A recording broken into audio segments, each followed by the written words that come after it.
we can learn quite a bit from what we thought several years ago, how events transpired and how countries reacted to inform our thinking on what might be coming in the years ahead.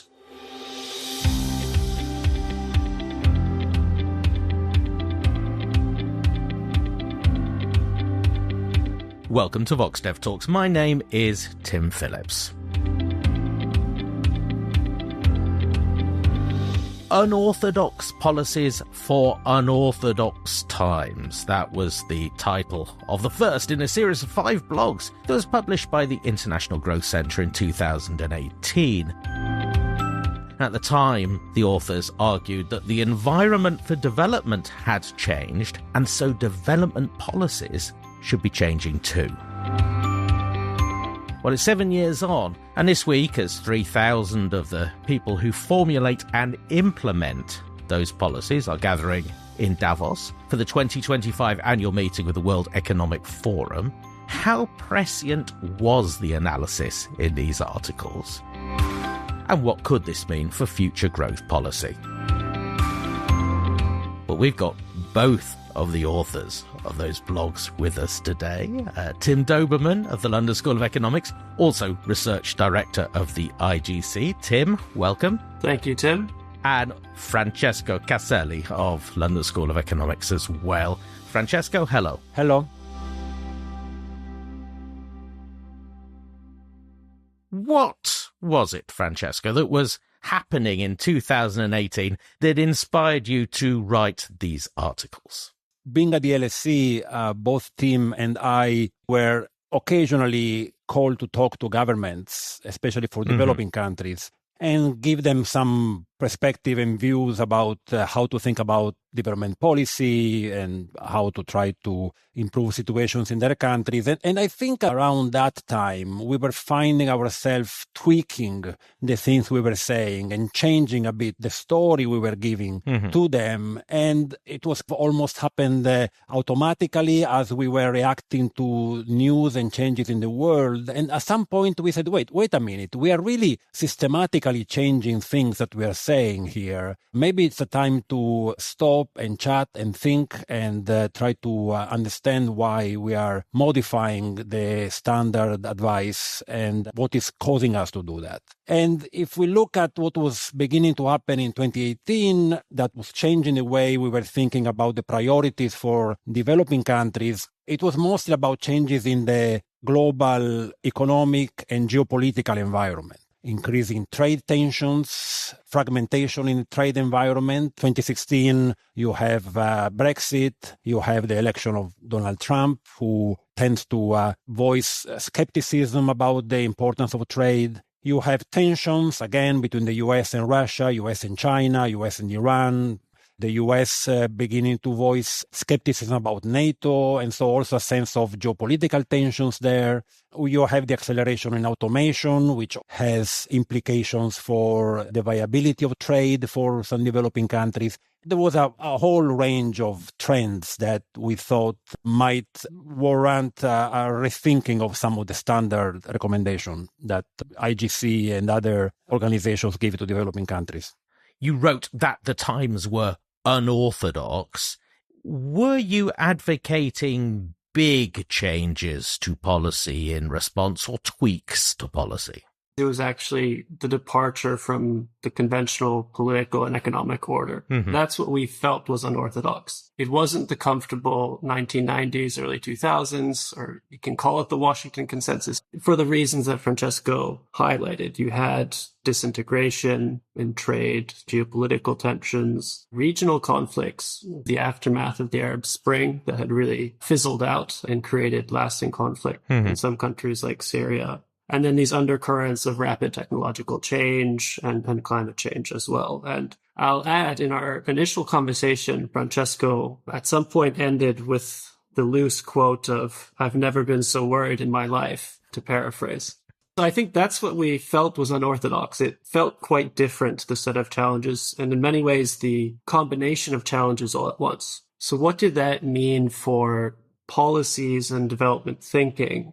In many ways, it was adjustments on the conventional wisdom. It's not perhaps full departures of what we think development should be or should involve. We very much focused on the fundamentals. So things like the human capital or the education of the workforce, the importance of having functioning institutions. So those elements are only strengthened. But on the margin, it's areas like, should we immediately try to leap into export-led manufacturing as the way to achieve growth? If you're Rwanda today, is that the right avenue? Or even in 2018, was that the right avenue? Given that there's these concerns around the ability to enter these global value chains as easily. A lot of it is really just thinking about how do we need to adjust the conventional growth dialogues in a way that better reflects what we felt was unorthodox about the current political and economic order. To pick up on the example Tim gave, I think that may be one of our calls that proved particularly right, which is the fragility of a strategy for development based on jumping on a global value chain. So the traditional approach that you're developing countries, you have a lot of low education labor, you want to jump on the lower rung of the ladder of the global value chain as a way of getting on the ladder and getting the process starting. And then as you start earning wages from that, then you can start improving the human capital of your labor force through education, to improvement in health, and ride up this ladder. We said then that that strategy looked less promising at the time, and I think that was a right call. All those trends that we were worried about then have proven possibly even more severe than we anticipated. Before we go into looking at where we are today, there's one more thing. Tim, you mentioned climate change. Rereading what you wrote about climate change, the warnings that if we do not take action immediately, that there will be substantial damages. It's very much the same warnings as we will be hearing from the World Economic Forum this week. Have we wasted 7 years when we could have been taking action and adjusting policies? Yeah, it's a concerning thought that we might have lost a lot of precious time. Last year, again, the World Meteorological Organization declared 2024 as the hottest year on record. Yeah. Based on the Copernicus satellite from the EU, we've now officially breached the 1.5 degrees Celsius warming target, which was the aspirational goal of the Paris Climate Agreement in 2015. So in many ways, we perhaps have not made the progress we would have hoped. One thing hasn't changed, which is that the science has been very clear, and it's only become clear, I think, in 2018, the implications of climate change for not only economic activity, but well-being of society were very clear. The consequences were grave and pretty understood. Perhaps the magnitudes were just slightly being adjusted. But I think what has become more evident over this period is the need to take this more seriously and integrate this into development policy. And having this not just be a precondition to getting kind of financing or other international support, it's really accepted now as a reality. And I think that's been one change. How the shape of development policy has really embodied this.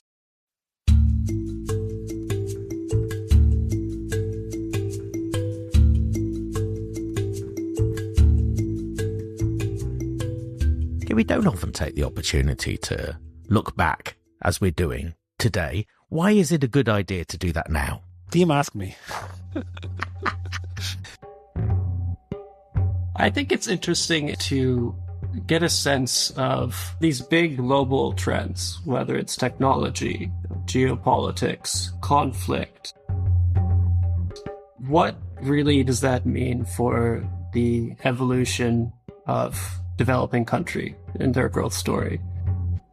And we can learn quite a bit from what we thought several years ago, how events transpired and how countries reacted to inform our thinking on what might be coming in the years ahead.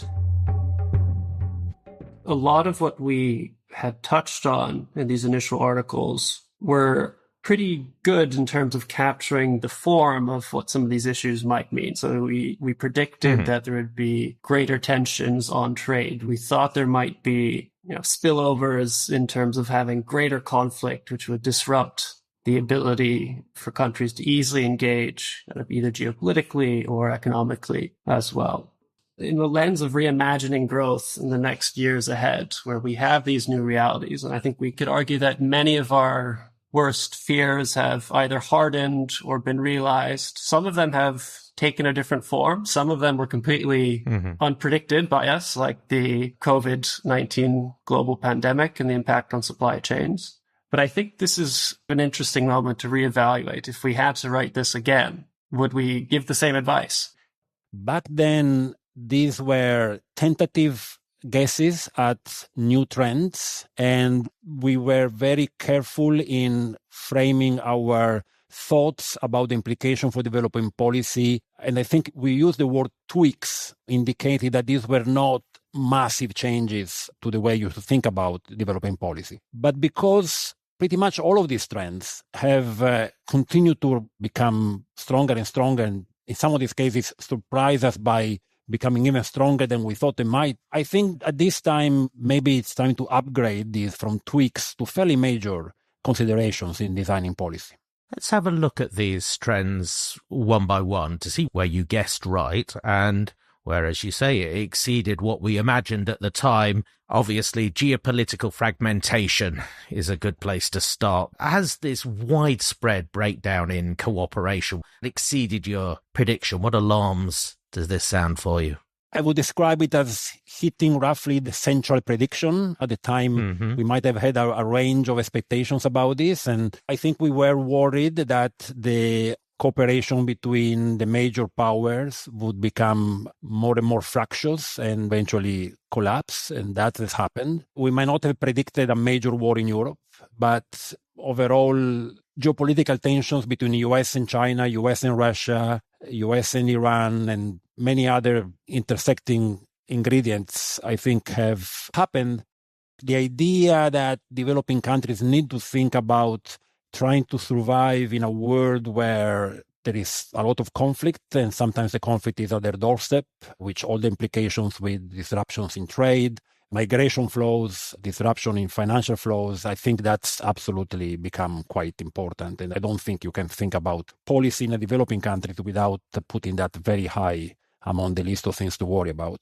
Okay, how does this geopolitical shift from a unipolar world to a bipolar world affect a developing country? One aspect might be basic security. So if you look at West Africa, there's been a void almost with concerns on, say, French involvement in providing security to the state versus Russian involvement. So you've seen a lot of collapse in state security in Western Africa with military coups. You could think about the availability of financing, whether this means financing from China or financing from other multilateral institutions. Suddenly there is a political bent towards this, and that can affect the set of decisions that you can make and the considerations that you should make when you're factoring in these decisions. And the third one is trade. Yeah.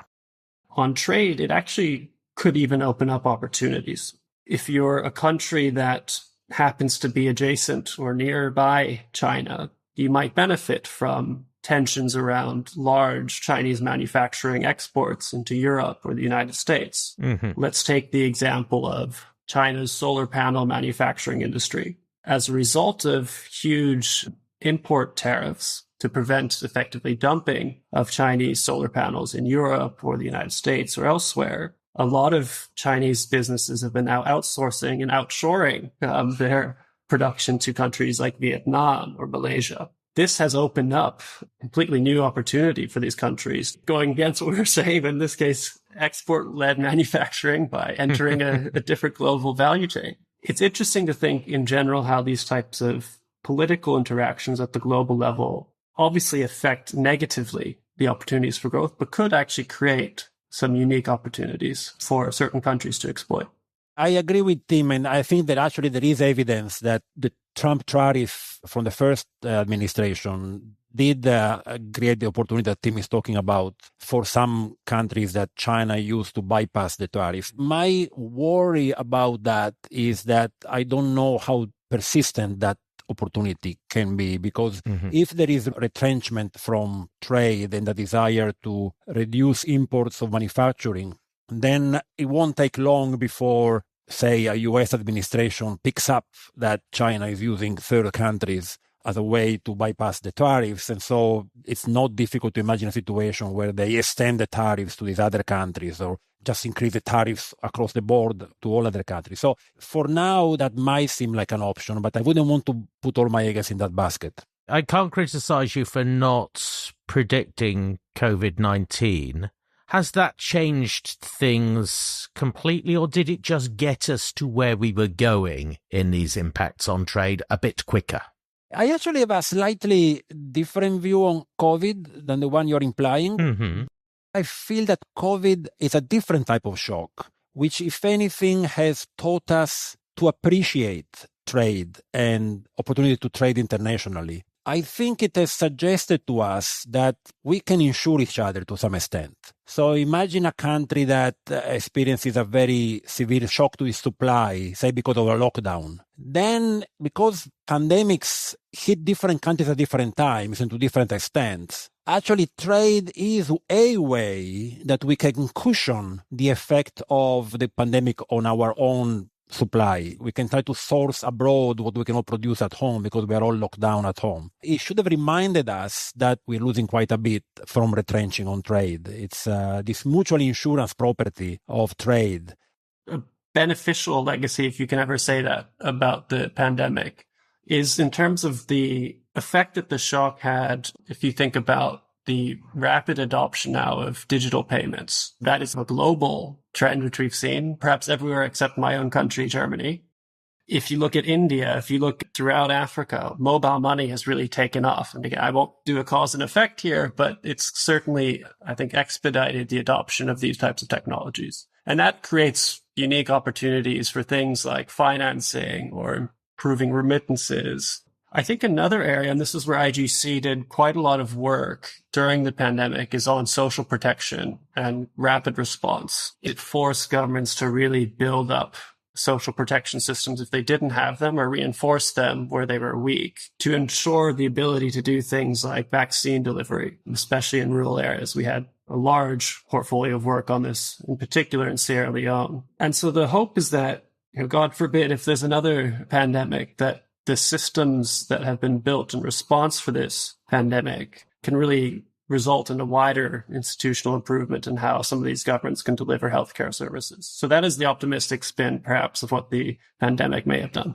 Another that was then, this is now thought that occurred to me when I was rereading what you wrote in 2018 was when we discussed automation at the time. It was very much about robots, industry, manufacturing as the impact of automation. Of course, now we're all talking about AI, which has a much wider impact. Has that changed the way in which we should start thinking about policy in this area? Clearly, AI was the biggest new trend that we missed in 2018. Actually, I was thinking, it just tells you something about just the insane speed at which AI is developing. Mm-hmm. It got barely a mention in 2018. And now it's possibly the most important determinant of future developments globally.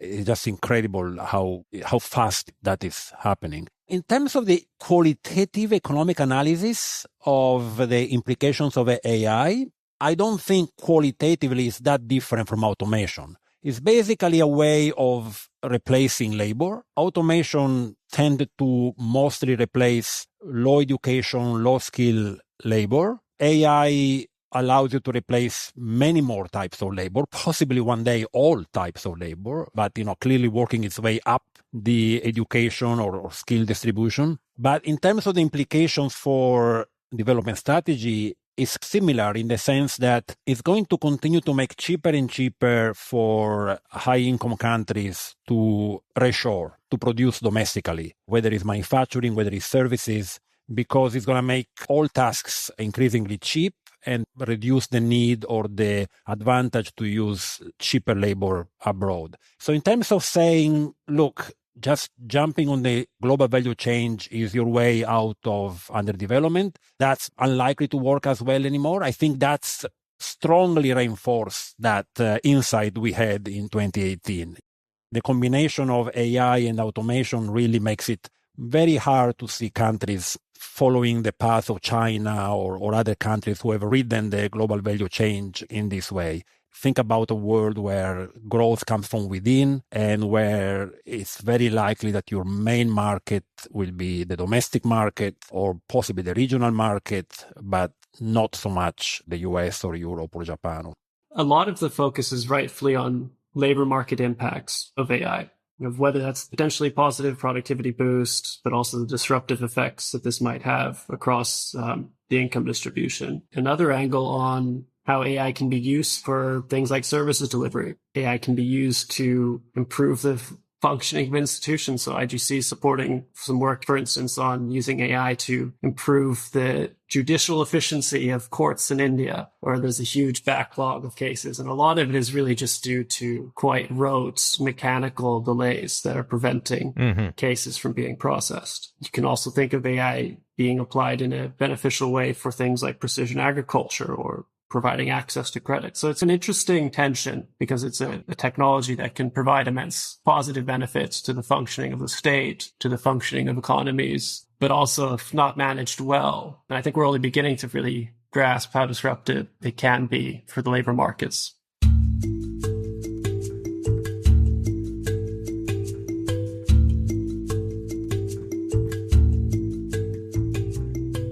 I want you to tell me about what policies you think should be on the agenda now in 2025 in places like Davos, based on the topics that you raised in 2018. First of all, employment, the future of work. Can we still predict that if we have growth, it will produce employment, good jobs? So my sense is that the nature of where job creation will come from will inherently be quite different. There is still a bias towards thinking that manufacturing is the most plausible sector for job creation. I'm not denying that this is certainly a possibility in many instances, but I think what we're seeing in our countries and in our conversations with policymakers is an increasing interest in examining what the role of services might be in creating jobs. I think a lot of what the historical structural transformation literature is focused on, maybe at a surface level, is really a sectoral shift from agriculture to manufacturing, then eventually to skilled services. But as you've rightfully alluded to, I think a lot of this is really about good jobs. And with these technologies, for instance, the ability to have a good job in services might be more feasible than in the past. And so I think it's still actually an open question whether you can see the same degree of job creation and productivity growth in services as you've seen historically in manufacturing. But there are certainly examples like India that demonstrate it can be done. In geopolitics, where can countries look for allies in this more fragmented world?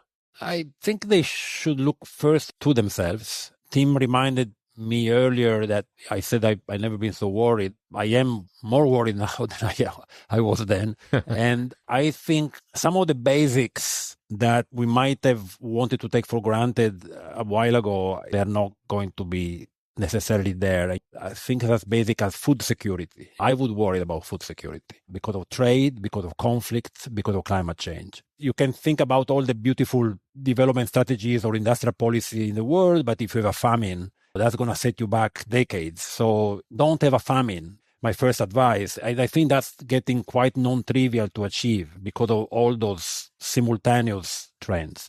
Don't get a war, don't get invaded. All these things are no longer things that you can take for granted.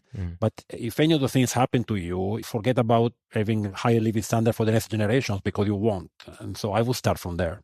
Now, it's unfair for me to say, can you recommend climate policies in 1 minute? But are there opportunities that you could see in 2018 that haven't been taken up so far that are still available in 2025 for coping with or mitigating the climate crisis? This is what's completely infuriating about climate policy failures, because the technological progress in green energy in particular has been way, way, way faster than I would have expected, and I think most people would have expected. Solar, wind, you name it. The rate at which cost of producing this energy have declined has exceeded our rosiest expectation. And so, when you were talking to the team earlier about if we miss an opportunity, yes, we have a gigantic opportunity, because the economic costs of the green transition, if we had been serious about it, would have been much, much lower than we thought they might be. And so it's incredibly discouraging that hasn't happened. Having said that, those much lower costs and better technologies are there. And so, at least in principle, the opportunity is still there. The problem that I see is that climate change has pretty much fallen off the political discussion. If you look at 2018 and you went to Davos, say, people will be speaking about climate change most of the time. There would be a very, very high focus. And I hope I'm wrong, but I predict that this year we will barely hear about climate change at Davos. I think this topic is so important, so I will do damage to the podcast listenership by extending my answer by 1 minute. So if you're going to click off, do not click off. Do not click off. Do not click off, please. There's so many opportunities. I think we've been using this language, the opportunity of sustainable growth. At IGC, we've written a white paper on innovation, growth, and the environment, because we see so many innovations technological, like Francesco has said. The cost of solar, wind, and batteries are basically falling 20% for every doubling of capacity, and there's no indication that this trend is slowing down anytime soon. There's also been innovations in institutional design, market design, you name it, that have weakened this notion of a trade-off between economic growth and minimizing the harms on the environment. So I would say just briefly 2 points on that. Number one, there's a lot of interest in the role of the state. So what can governments be doing to steer and energize this transition? I think that is very much now back in the mainstream, which perhaps was less so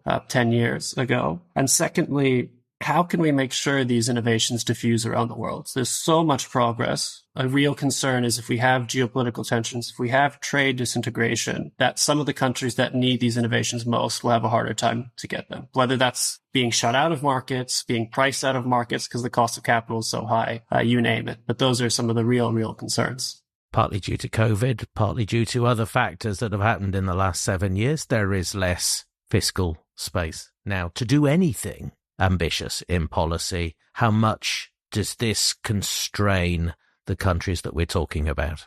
I have a very cynical view about this. Financial markets go through cycles. They lend you, probably lend you too much, then you default, then you are shut out for a couple of years, and then financial markets starts lending you again.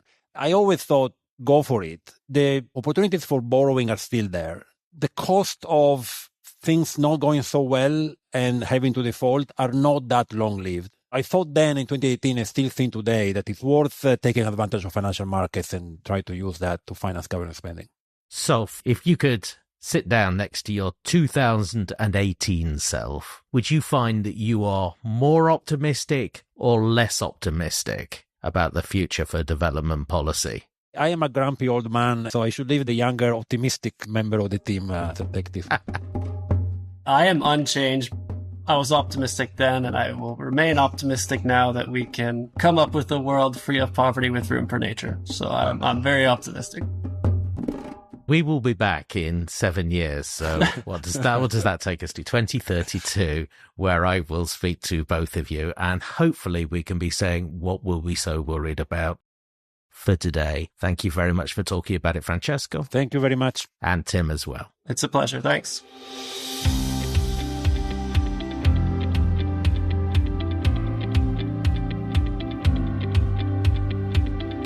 If you want to go back to the source material, those blogs were published in September and October 2018. If you go to igc.org and search for Unorthodox Policies for Unorthodox Times, then you'll find them. This has been a VoxDevTalk. The best way to make sure you don't miss an episode, subscribe. You'll find us wherever you get your podcasts. Our past episodes, as always, are at VoxDev.org, where you will also find articles about the topics we feature. If you like what you're hearing, please leave us a review. Tell someone else about us.